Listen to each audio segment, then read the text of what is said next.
Bueno, es momento de enfocarnos en un tema relacionado con el área de la salud que ya lo veníamos anunciando desde el inicio del programa. Un tema que de seguro genera interés y mayor atención en el sexo masculino porque hablamos del cáncer en los testículos, una enfermedad que puede tratarse con éxito, todo depende de la detección temprana.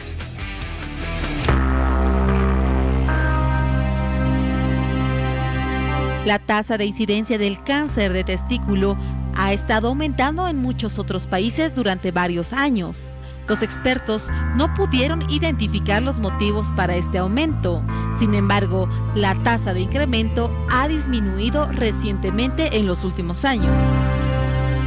Sepa usted que el cáncer testicular no es común. Aproximadamente 1 de cada 250 varones desarrolla el cáncer testicular en algún momento de su vida. La edad promedio al momento de realizarse el diagnóstico es de aproximadamente 33 años.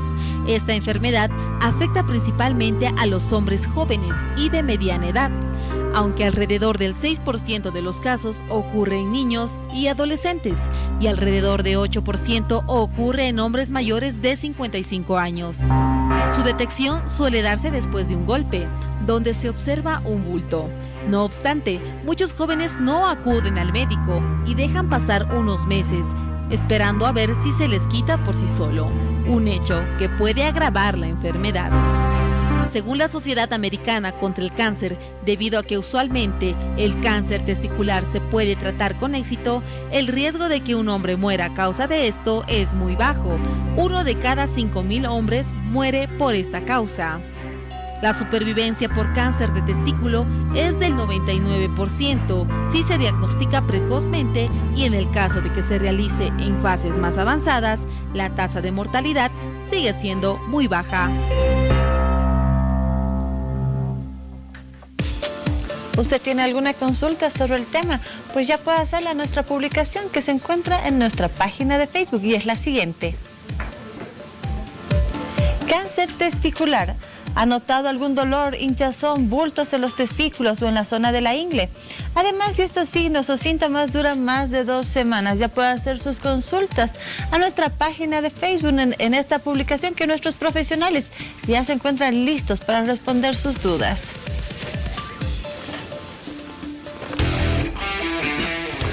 Y justamente damos la bienvenida a los 2 especialistas que nos acompañan esta noche en hora 23. Se trata del doctor Hugo Sánchez, urólogo y oncólogo. Doctor, buenas noches, bienvenido. Buenas noches, gracias por la invitación y para absolver todas sus dudas. Seguro que sí. Y también la bienvenida al doctor Luis Uría, cirujano urólogo. Buenas noches, muchas gracias por la invitación. Bienvenidos ambos. Muchas gracias. Quizás, doctor Uría, podemos comenzar con la siguiente pregunta. ¿Existen datos estadísticos en el país sobre la prevalencia o la cantidad de casos de cáncer de testículos o no existen datos oficiales? Bien, lastimosamente, como sucede con muchas patologías oncológicas en el país, todavía no existen cifras oficiales con respecto a muchas patologías y esta lastimosamente sigue siendo una de las que no tenemos estadísticas nacionales puras. Entonces, por lo menos en la especialidad tratamos de traspolar toda la información que uno puede absorber del extranjero. Entonces podemos decir que dentro de las patologías oncológicas en urología no es una patología muy frecuente, no deja de ser importante, es muy importante, pero no es tan frecuente. La frecuencia aproximada, según estadísticas internacionales, son más o menos un caso cada 250 personas, ¿no? Entonces esas son un poco las estadísticas que se tienen a nivel internacional. Que es un índice menor, por ejemplo, en relación al cáncer de próstata. Exactamente. Comparativamente el cáncer de próstata es una patología oncológica mucho más frecuente en los varones, el cáncer de vejiga de igual forma, el cáncer de riñón en comparativa al cáncer de testículo, ¿no? Pero no por ello, como lo decía usted, debe ser no motivo deja de ser preocupación. ¿No? Entonces también hay que distinguir cuáles son el grupo etario, el grupo de edad que es más frecuente este tipo de patología. Generalmente es una patología que es en personas jóvenes. El grupo más susceptible a esta enfermedad está aproximadamente entre los 15 años y los 35 y 40 años. En ese grupo es donde es más frecuente. No quiere decir que no puede ser por encima de los 40 años, pero es mucho más infrecuente, ¿no? Entonces, donde uno trata de enfocarse y trata de enseñar a la población cómo hacer el diagnóstico temprano es justamente en este sector de la población. Y el doctor Sánchez, vemos que son hombres jóvenes los que se ven frecuentemente afectados por lo que es el cáncer en los testículos. Decía ya el doctor Uría, entre 15 y 40, 45 años con mayor frecuencia. ¿Por qué se da este cáncer en los testículos? ¿Cuáles son las causas? La causa principal para esta neoplasia en los varones jóvenes es la criptorquidia, ¿no? Es el principal factor de riesgo. ¿Qué es la criptorquidia? Es cuando los testículos no han descendido al nacimiento en la bolsa, no han llegado a la bolsa escrotal y se queda en el conducto inguinal. Entonces los testículos tienen que estar en el escroto porque están a una temperatura ideal, ¿no? Están como en una refrigeración a 1 grado centígrado aproximadamente más baja del resto del cuerpo. ¿Por qué? Porque las células testiculares son muy sensibles al calor, a la temperatura, al incremento de la temperatura y se dañan, ¿no? Entonces la criptorquidia es la enfermedad que se detecta en los bebés recién nacidos de 1 año y lo ideal es hacer la cirugía, que es hacer la orquidopexia, bajar los testículos hasta la bolsa escrotal dentro del primer año de vida, ¿no? Y a veces por descuido de la familia no se llega a hacer esa cirugía o se hace la cirugía cuando ya son muy grandes, 10, 15 años, entonces ya ha habido un daño testicular y entonces las células empiezan a transformarse y es la primera causa, la criptorquidia, para que las personas jóvenes tengan cáncer de testículo. ¿El cáncer de testículo puede afectar solamente un testículo o siempre afecta a los dos? Siempre afecta generalmente a un testículo, ¿ya? Entonces afecta solamente a un testículo, ¿no? Pero pacientes que han tenido cáncer de testículo y que han recibido todo el tratamiento, que por cierto es multidisciplinario, está el cirujano oncólogo, está el quimioterapeuta, el radioterapeuta, es un manejo multidisciplinario. Todo también es el cáncer que mejor se cura. De todo el cáncer urológico, el cáncer de testículo es el que mejor va. Haciendo bien las cosas, las tasas de curación llegan inclusive hasta un 95, 98%, haciendo bien las cosas y encontrando la enfermedad en etapas iniciales. Y aún en etapas avanzadas, las tasas de curación llegan hasta un 80%. O sea, es el cáncer que mejor va. Y un paciente que ha tenido cáncer de un testículo, que ha sido tratado en forma adecuada, tiene en sus controles, hay que explorar el otro testículo. ¿Por qué? Porque tiene un 5% de riesgo de que pueda tener cáncer en el otro testículo. Doctor Uría, por lo que nos menciona el doctor Sánchez, una detección temprana de un posible caso de cáncer testicular es clave en este panorama. Allí, ¿cuán importante es la labor del pediatra que revisa a un niño y cuán importante es la preocupación o el interés de los padres? Bien, como decía el doctor, uno de los factores más importantes para poder desarrollar la enfermedad en el futuro, y uno de los factores de riesgo importantes es la criptorquidia. Entonces, el rol del pediatra es detectar en forma temprana la criptorquidia y hacer la consejería, indicar a los padres que si el caso lo justifica, el niño se tiene que operar en forma temprana. Si se opera en forma temprana, reduce significativamente el riesgo de desarrollar la enfermedad en un futuro. Ese es el primer pilar donde el pediatra juega un rol fundamental, porque si uno opera a tiempo, reduce dramáticamente el riesgo. Paciente que no se operó, que la criptorquidia continúa de niño, en edad adulta, ese testículo va a tener muchísimo más riesgo, hasta 14 veces más riesgo que una persona con un testículo normal. Entonces ese es un pilar fundamental. El segundo pilar probablemente sea cuando ya el varón es un poco mayor, es niño, es adolescente, y a partir de cierta edad, el pilar fundamental es el autoexamen. Entonces, a partir de los 15, 16 años, hay que enseñar a todos los varones de hacerse regularmente el autoexamen. Así como se enseña a las mujeres a hacerse el examen de mama, es y tiene que ser lo mismo para el varón con el testículo. En ese examen manual que se realiza a cada persona, ¿cuáles deberían ser los síntomas que alerten sobre la posible presencia de un posible caso de cáncer? Bien, primero las características normales del testículo son que en general tienen que ser simétricos, los dos testículos tienen que ser aproximadamente del mismo tamaño. Por la parte trasera del testículo está el epidídimo, que se comunica con el conducto deferente. Son las estructuras normales que se sienten. Tiene que tener una consistencia firme, pero tener cierta resistencia. ¿Qué es lo que tiene que llamarte la atención ante un autoexamen? Primero, que sientas un bulto duro, ¿de acuerdo? Que no lo tenías poco tiempo antes, que vaya aumentando de tamaño poco a poco, generalmente es poco doloroso, no tiene mucho dolor, eso es lo principalmente te tiene que llamar la atención. Luego, que el testículo globalmente aumente de tamaño, que ya no sean simétricos, que haya simetría, ¿de acuerdo? Eso es lo que más te tiene que llamar la atención. Entonces, si se le enseña a un varón en forma temprana que el autoexamen es el pilar fundamental, si ese varón, llegado el momento, se encuentra esa masa, se encuentra esa dureza, se encuentra ese bultito, probablemente asista al urólogo a tiempo. Si asiste a tiempo, el diagnóstico va a ser más temprano, por tanto, el estadio, eso quiere decir qué tan avanzada esté la enfermedad, va a ser el más bajo y las tasas de curación, como decía el doctor, van a ser las más altas. Y dentro de todos los tumores urológicos y en general dentro de todos los tumores que uno puede tener, probablemente uno de los tumores que mejor resultados, incluso en estadios muy avanzados tengan, es el tumor de testículo. Si uno llega a tiempo, si uno se autodiagnostica en forma temprana y acude rápido al urólogo, es probable que tenga una vida absolutamente normal, ¿no? Luego vamos a hablar, ¿no? Muy importantes. Bien, doctor Sánchez, y ante aquellos síntomas o signos de alerta, ¿cómo se llega a hacer el diagnóstico de cáncer en los testículos? ¿Qué tipo de exámenes se realizan? Ya, acotando a lo que dice el doctor Uría, una de las características del aumento de consistencia y el aumento de volumen del testículo es el dolor, ¿no? Que eso se da en las orquitis y en las epididimitis, que son inflamaciones de otras partes del testículo, pero esas sí causan mucho dolor, ¿no?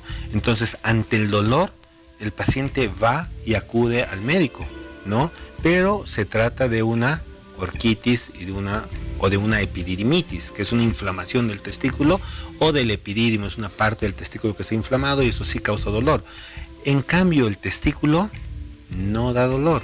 El testículo se pone duro, realmente se pone muy duro y empieza a aumentar de volumen. Y al paciente no le duele, solamente se asocia a dolor en un 10%, porque hay zonas de infarto testicular que puede doler, pero después el 90% no duele. Y como no duele, entonces el paciente no va al médico. Incluso en los libros, ¿cómo describen esta sintomatología? Pacientes jóvenes, ¿no? Hemos dicho que es desde los 20 a 40 años el grupo etario, ¿no? Entonces, el paciente que dice, ¿no? Y está descrito así en los libros, el testículo se me está poniendo más duro, el testículo está creciendo, no tengo ninguna molestia, debo ser más hombre, debo ser un superhombre con un testículo más grande y más duro, ¿no? Y entonces, hasta que ya toma dimensiones ya exorbitantes del tamaño del testículo, recién acuden al médico. ¿Cuál es el diagnóstico, cuál es el estudio inicial y principal que se debe hacer en la evaluación urológica, aparte del examen clínico? Al examen clínico nosotros ya tenemos pues el diagnóstico en un 80-90%, ¿no? Pero tiene que estar todo documentado. Se pide una ecografía testicular, que es un estudio básico y que tiene una sensibilidad y una especificidad de más del 90%, o sea, con solo una ecografía ya tienes el diagnóstico de cáncer de testículo. No hay necesidad de hacer biopsias, nada de eso. Y complementas con los marcadores tumorales, ¿no? Para ver cuán elevado está, y luego ya haces los otros estudios de extensión, que es una tomografía, porque recordemos que los testículos se forman a la altura de los riñones, ya en la vida embrionaria, y van descendiendo hasta que cuando el bebé nace ya está en el escroto. Pero todo ese su trayecto desde el riñón hasta el escroto es su trayecto, ¿no? Entonces es su zona de drenaje, y las células malas, cuando tiene cáncer de testículo, tienden a viajar a esa zona por vía linfática. Entonces esa misma masa que ha tenido en el testículo empieza a desarrollar acá en el retroperitoneo. Son masas así gigantes que rodean los grandes vasos, ¿no? Entonces el manejo del cáncer de testículo, el diagnóstico es relativamente sencillo, pero el manejo debe ser un arte manejar el cáncer de testículo, porque es de complejidad y saber qué hacer en tal caso, cómo interpretar la patología, cuándo va a quimio, cuándo va a radioterapia, cuándo va a cirugía, cuándo se queda solo en observación después de sacar el testículo, puede quedarse con con solo observación y el paciente se puede curar. Entonces, para el diagnóstico, una ecografía y los marcadores tumorales es el paso inicial para ya tener el diagnóstico de cáncer de testículo. Y ante ese diagnóstico de cáncer en los testículos, doctor Uría, podríamos más o menos hacer un análisis, un resumen en realidad de los tipos de tratamientos que existen y lo que mencionaba el doctor Sánchez, en qué momento aplicar esos tratamientos. ¿Existen tal vez algunas fases de este cáncer donde se determina qué tipo de tratamiento se va a dar?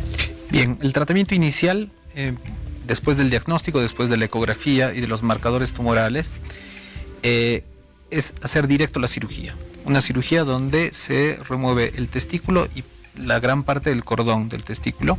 Esta cirugía se hace por vía inguinal, ¿de acuerdo? Eso quiere decir que es un pequeño cortecito por donde más o menos salen las alturas de las hernias para que se comprenda fácilmente.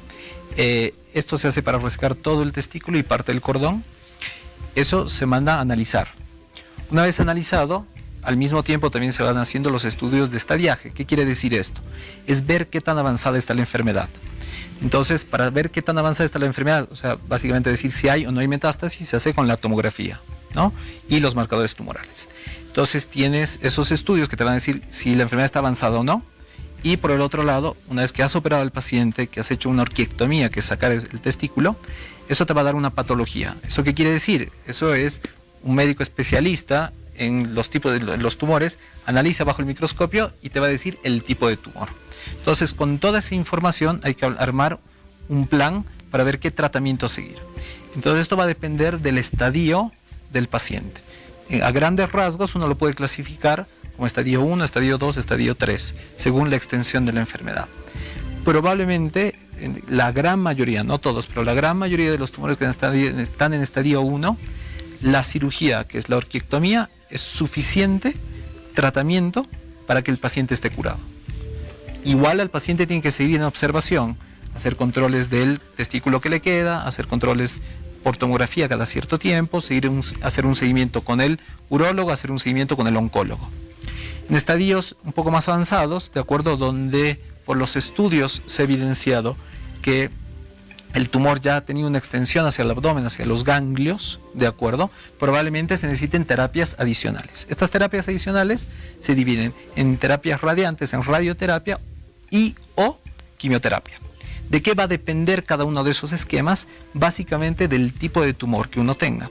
Y dentro de los tipos de tumor hay un sinfín de clasificaciones de tumor, hay muchas clasificaciones y cada uno crean subgrupos que determinan si hay quimioterapia o radioterapia. Entonces, todo ese manejo es cierto que es integral. Entonces, necesitamos un urólogo que sea el puntapié inicial para la cirugía. Un oncólogo que nos ayude a decidir cuáles son las mejores terapias, si necesita o no quimioterapia. Un radioterapeuta que se encarga de la radioterapia, ¿no? Y un patólogo que es el que hace el estudio de la biopsia, que realmente nos determine. Y eso es una pieza fundamental. Necesitas un muy buen patólogo que te haga un muy buen diagnóstico. Con todo ese equipo armado, esos son los tratamientos a seguir. Entonces va a determinar mucho si tienes compromiso y presencia de la enfermedad en otros órganos, no solo ganglios, sino en algunos casos, por suerte, poco frecuentes, pero existentes, puedes tener metástasis en pulmones, en cerebro, en hígado, etcétera, dependiendo del tipo de tumor. Entonces hay que individualizar cada tratamiento. Lo importante es llegar a tiempo. Si a veces no se puede llegar a tiempo, es saber cómo y hacia dónde dirigir el tratamiento. Muy bien, continuaremos despejando las dudas que tenemos tanto Juan Pablo como yo, pero es momento de prestar atención a las consultas que tienen nuestros televidentes y que, bueno, nos las hacen llegar a través de las redes sociales. Contigo, Piti. Gracias, Paola. Vamos con una primera consulta para el doctor Sánchez y nos escribe Gerard Soto y nos consulta. Dice, ¿este cáncer puede producir efectos en el aparato digestivo en general, doctor? Cuando las masas retroperitoneales son muy importantes, muy grandes, llegan a infiltrar el tubo digestivo, el intestino grueso, el intestino delgado, pero en general no hay repercusión con la parte digestiva.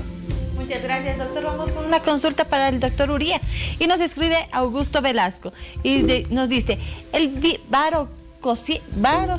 varicocel tiene relación con el cáncer testicular? Perdón, no he podido pronunciar bien esa palabra. El varicocele. Exacto. No, estrictamente no tiene una relación con Con el varicocele estrictamente no aumenta ni cambia la presencia, ¿no?, del tumor.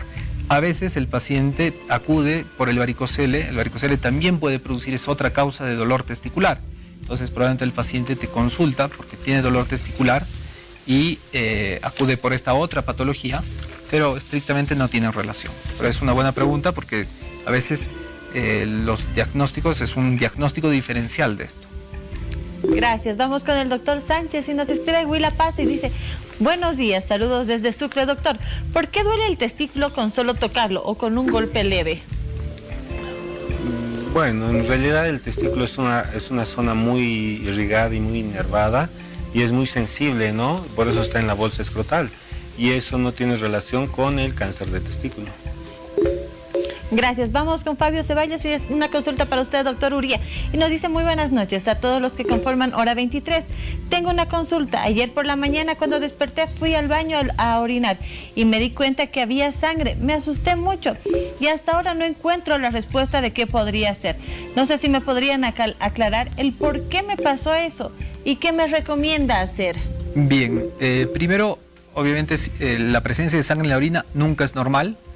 Estrictamente es muy difícil que tenga una relación con el tema de hoy, que es el cáncer de testículo, pero sí se tiene que hacer un control con el médico en forma inmediata, con el urólogo, para empezar a hacer diferentes estudios para ver otro tipo de patologías. Es muy difícil que tenga relación con el cáncer de testículo, pero lo primero que tiene que hacer es consultar al urólogo y él lo va a orientar en forma adecuada para hacer los estudios adecuados y llegar a un diagnóstico de por qué está sangrando en la orina. Gracias, doctor. Vamos con una consulta más para el doctor Sánchez y nos escribe Carla Anaí. Dice: mi hijo tiene 8 años y hace un año fue diagnosticado con microlitiasis y tienden a tener cáncer testicular. ¿Esto pasa, doctor, o no pasa? Microlitiasis testicular. Se ha visto muy poca la relación entre microlitiasis o calcificaciones testiculares con el cáncer testicular, entonces no hay relación. Eso solamente queda en observación y el paciente tiene que estar en controles permanentes. Muy bien, nos han explicado muy claramente cuáles son las razones o los orígenes del cáncer testicular, pero doctor Uría, suelen surgir comentarios que asocian, por ejemplo, la práctica de algunos deportes con el cáncer testicular. Por ejemplo, se habla del fútbol por los numerosos golpes que en la zona genital pueden recibir los futbolistas, o también con la práctica del ciclismo por el contacto de la misma zona genital con el asiento de la bicicleta. ¿Es posible que alguna práctica deportiva, los dos ejemplos que le he mencionado, pueda tener alguna relación con casos de cáncer testicular? Bien, es una muy buena pregunta. La realidad es que no está demostrado que la actividad física normal o actividad física muy intensa, como sea el deporte, o sea, como sea fútbol o ciclismo, o ciertos golpes con cierta frecuencia que se da más en el ciclismo, predispongan a tener más cáncer de testículo. En realidad eso es un mito. Es una creencia de que por estos pequeños golpes te puede dar cáncer de testículo. No es real. Te puede traer otros problemas, eso es cierto, pero estrictamente para el cáncer de testículo no es un factor de riesgo que esté comprobado que aumente el riesgo. Doctor Sánchez, a propósito de estos comentarios o creencias de la gente, ¿también se asocia esta enfermedad con la excesiva práctica sexual o con la escasa práctica sexual por parte del varón? ¿Hay algo de cierto o nada? No tiene ninguna relación. Ni sobre el exceso de actividad sexual o no la actividad sexual. Como ya hemos dicho, el principal factor de riesgo es la criptorquidia, eso es indudable.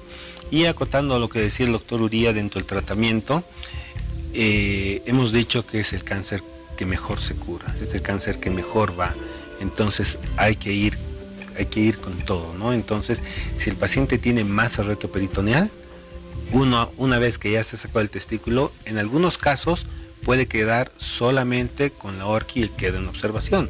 Si hay factores de riesgo, aunque no tenga enfermedad en el retroperitoneo, se puede hacer una linfadenectomía retroperitoneal. Si el paciente tiene masa, tiene que ir a quimio y la masa generalmente reducen en un 80% y lo que queda hay que entrar a sacar para no dejar nada, ¿no? Y estos pacientes tienen que tener un apoyo psicológico, hablando del tratamiento multidisciplinario. ¿Por qué? Porque decir que el paciente tiene cáncer es un golpe duro para el paciente y para el entorno familiar. Entonces sí tienen que tener un apoyo psicológico. Y en algunos casos, cuando ya tienen enfermedad retroperitoneal, tienen que ir al banco de esperma. ¿Por qué? Porque con estos tratamientos, ya sea con la cirugía del retroperitoneo o con la quimio, se afectan los nervios y el paciente con el otro testículo sí puede tener actividad sexual, pero ya no tiene eyaculación, entonces puede quedar infértil, ¿no? Entonces, como hemos dicho que son pacientes jóvenes, muchos de ellos de 15, 20 años que todavía no tienen hijos, entonces para prevenir ese tema se los manda al banco de esperma para que puedan ahí guardar los espermatozoides para que más adelante lo pueda usar, ¿no? Entonces, si se dan cuenta, es un manejo multidisciplinario y es el cáncer que mejor va y no se relaciona obviamente con el sexo. Muy bien, así como hay varias verdades, también existen mitos relacionados con el cáncer de testículo y bueno, nuestros especialistas sin duda nos ayudarán a despejar todas estas dudas. A ver, por ejemplo, la vasectomía es otra afirmación que encontré acá. La vasectomía causa cáncer testicular. ¿Es cierto? ¿Es una verdad o es un mito? Es un mito, ¿no? La vasectomía es un muy buen método de anticoncepción para no tener más hijos, que además generalmente se hace en personas ya con relativamente edad, 40, 50 años, pero ni aumenta ni disminuye el riesgo de tener cáncer de testículo. Eso es definitivamente un mito.